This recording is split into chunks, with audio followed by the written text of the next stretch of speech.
Hello, and welcome to 2UP World Travels. This video was on our 3-day trip to Paris, France. Our first impression of Paris was it's a very big city. There's a lot of people walking, bicycling, a lot of traffic. We did a lot of walking, but we really enjoyed ourselves. We hope you enjoy the video.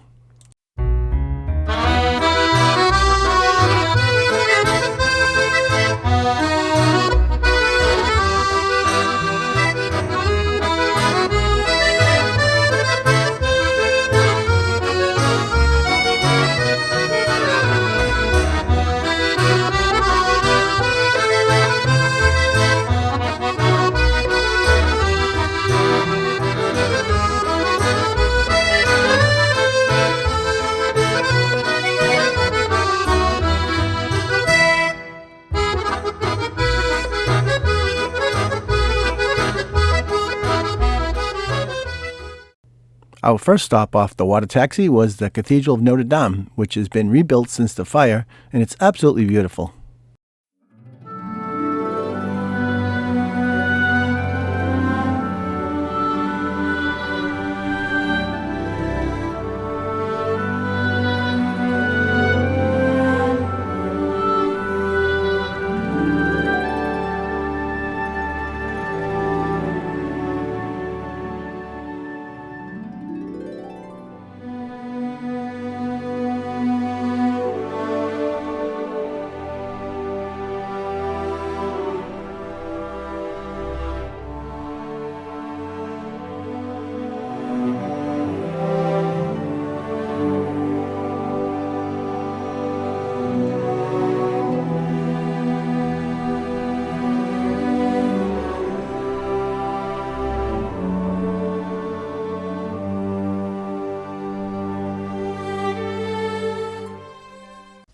One of the highlights of the trip for me was to visit the Louvre to see especially some of the original paintings like the Mona Lisa.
We took an elevator to the top of the Eiffel Tower. I saw a woman holding a birthday cake, and I wished her a happy birthday. And she said, yeah, this is her birthday present. And I said, it's mine too. And she says, well, come on in and take a photo with me with the birthday cake. And another woman said, it was her birthday too. So we took a photo with all three of us, and yeah, that was a pretty special way to celebrate your birthday.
We constantly heard the European version of the police siren, so I had to include that in this video.